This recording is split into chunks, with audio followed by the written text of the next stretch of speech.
A'udzu billahi minasyaitonir rajim. Bismillahirrahmanirrahim. Assalamualaikum warahmatullahi wabarakatuh.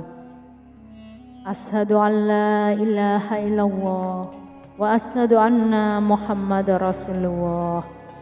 Allahumma sholli ala sayyidina Muhammad wa ala ali sayyidina Muhammad. Syukur alhamdulillah kita bisa berjumpa lagi di channel ini. Sholawat dan salam selalu tercurahkan kepada junjungan kita Nabi besar Muhammad sallallahu alaihi wasallam. Besar harapan dan doa kami di sini, semoga sahabat semua selalu diberikan kesehatan, rezeki yang barokah, dimudahkan dalam segala urusan, dan senantiasa dalam lindungan Allah Subhanahu wa Ta'ala. Sahabat beriman, sebagian orang memilih menjadi pengemis untuk memenuhi kebutuhan sehari-harinya, enggan bekerja dan hanya mengharapkan belas kasihan dari pemberian orang. Pengemis bahkan tidak segan datang dari rumah ke rumah untuk meminta-minta. Padahal pengemis tidak dibenarkan dalam Islam. Lantas, mengapa Islam melarang orang mengemis? Bagaimana Rasulullah Shallallahu Alaihi Wasallam menyikapi pengemis? Apakah orang yang mengemis berdosa? Dan bagaimana si pemberi sedekah itu miskin? Tonton video ini hingga akhir agar tidak salah paham. Mengapa Islam melarang meminta-minta? Di perkotaan sangat sering kita jumpai pengemis di jalanan. Mereka mendatangi setiap orang untuk meminta-minta dan mengharap belas kasihan. Dari hasil pemberian itulah mereka bergantung hidup. Padahal meminta-minta adalah perbuatan yang tidak sesuai ajaran Islam. Setiap orang dianjurkan untuk bekerja sebagai ikhtiar untuk memenuhi kebutuhan hidup. Rasulullah Shallallahu Alaihi Wasallam telah mencontohkan bagaimana seharusnya bekerja dan pantang berpangku tangan. Rasulullah Shallallahu Alaihi Wasallam sangat membenci pengemis. Larangan meminta-minta ini ditegaskan dalam sebuah hadis bahwa Rasulullah Shallallahu Alaihi Wasallam bersabda, barang siapa meminta-minta padahal dirinya tidaklah fakir, maka ia seakan-akan membakar bara api. Hadis riwayat Ahmad.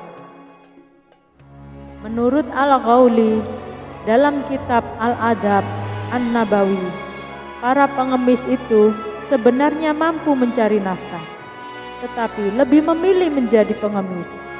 Dia telah kafir terhadap nikmat Allah Subhanahu wa Ta'ala. Disebut demikian karena dia tidak mau mensyukuri nikmat anggota tubuh yang telah dikaruniakan.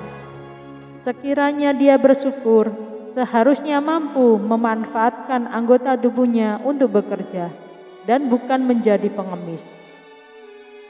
Allah Subhanahu wa Ta'ala lebih senang melihat hambanya yang bekerja banting tulang, mencari rezeki dengan jalan yang halal.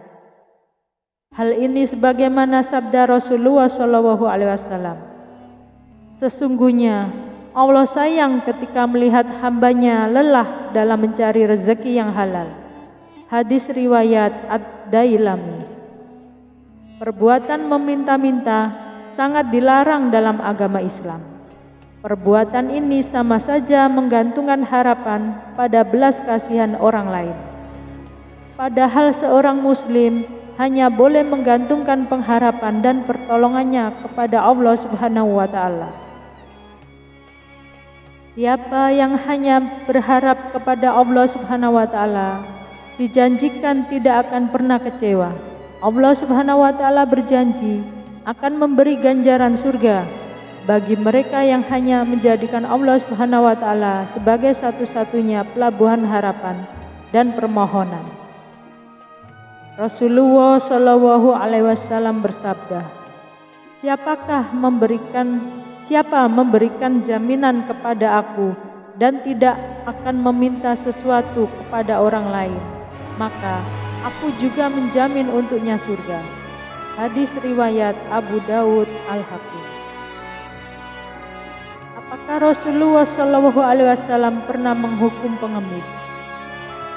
Rasulullah SAW tidak ingin melihat umatnya menjadi pengemis, apapun pekerjaannya asal halal. Itu lebih baik daripada harus meminta-minta.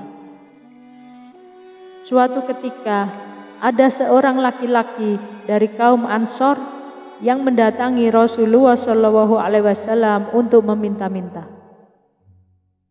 Rasulullah SAW tidak membentak dan tidak mengusirnya, melainkan beliau malah bertanya kepada pengemis itu tentang apa yang dimilikinya. Laki-laki itu pun menjawab bahwa di rumahnya hanya ada satu kain kasar untuk selimut dan sebuah gelas untuk minum. Rasulullah SAW menyuruh laki-laki dari Ansor itu untuk mengambil dua benda yang dimilikinya. Kemudian Rasulullah SAW lantas melelang dua benda tersebut dan laku 2 dirham. Rasulullah SAW meminta 1 dirham untuk dibelikan makanan buat keluarga pengemis tersebut, dan 1 dirham lagi untuk dibelikan kapak. Beberapa hari kemudian, laki-laki Ansor itu datang kepada Rasulullah SAW dengan membawa kapak dan diperintahkan untuk mencari kayu bakar dengan kapak itu lalu menjualnya. Dan setelah 15 hari berlalu, ia menemui baginda Rasulullah dengan membawa uang 10 dirham dari hasil penjualan kayu bakar. Uang tersebut digunakan untuk membeli pakaian, makanan, dan kebutuhan lainnya. Jadi, lebih baik untukmu daripada engkau datang meminta-minta, kata Rasulullah SAW. Demikianlah cara Rasulullah menghadapi pengemis. Rasulullah memotivasi agar pengemis itu lebih baik bekerja untuk memenuhi kebutuhan hidupnya, agar tidak lagi meminta-minta. Dosa apa yang mengancam pengemis seperti yang sering kita jumpai? Pengemis di jalanan datang dari berbagai kalangan, mulai dari anak-anak, remaja, dewasa, juga orang yang sudah lansia. Bahkan seorang ibu mengemis dengan menggendong anak yang masih balita. Mereka membuat berbagai cara agar mengundang rasa iba. Padahal mengemis bukanlah ajaran dan tradisi yang diajarkan Rasulullah SAW. Di suatu riwayat bahwa Nabi SAW pernah bersabda bahwa tangan di atas lebih baik daripada tangan di bawah. Mulailah dalam membelanjakan harta dengan orang yang menjadi tanggung jawab. Sedekah paling baik adalah dikeluarkan dari kelebihan. Barang siapa yang berusaha menjaga diri, Allah akan menjaganya. Barang siapa berusaha mencukupkan diri, tidak bergantung pada orang lain, Allah akan memberinya kecukupan. Hadis riwayat Bukhari. Sudah jelas larangan bagi umat Islam untuk meminta-minta. Ancaman dosa bagi pengemis tidak tanggung-tanggung. Hal ini sebagaimana yang telah dijelaskan dalam sebuah hadis. Rasulullah SAW bersabda, kegiatan meminta-minta atau mengemis akan selalu ada pada diri seseorang sampai ia menemui Allah dan dalam kondisi badannya tanpa sepotong daging. Hadis riwayat Ahmad. Menurut Al-Mahlah, hadis tersebut merupakan bentuk penghinaan terhadap orang yang suka mengemis. Imam Bukhari memberikan pemahaman bahwa yang dimaksud adalah orang yang suka meminta-minta padahal tidak dalam keadaan darurat. Lalu, apakah orang yang memberi pengemis berdosa?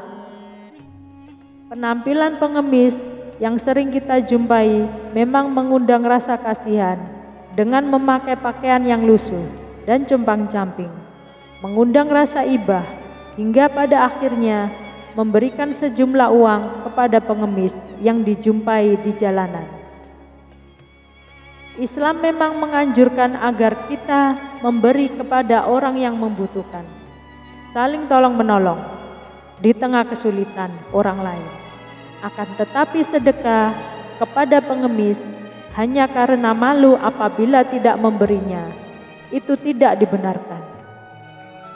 Imam Al-Ghazali dalam Muqtariyah Al-Kubra menjelaskan, barang siapa meminta harta kepada orang lain di mata umum karena semata-mata ingin membangkitkan rasa malu si pemberi, kemudian si pemberi tersebut memberikan hartanya, maka harta tersebut tidak bisa menjadi hak milik peminta, sehingga tidak halal untuk menggunakan harta tersebut.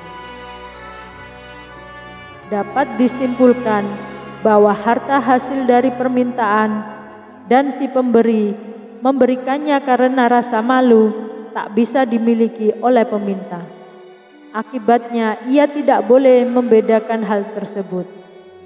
Apabila si pengemis berpura-pura saat melancarkan aksinya sebagai pengemis, misalnya dengan menyamar sebagai penyandang disabilitas, apabila pemberi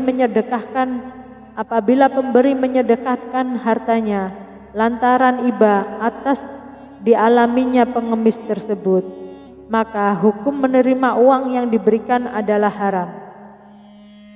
Demikian juga dengan berpura-pura meminta sumbangan untuk masjid, pesantren maupun madrasah, tapi tidak sesuai peruntukannya, hukumnya pun haram.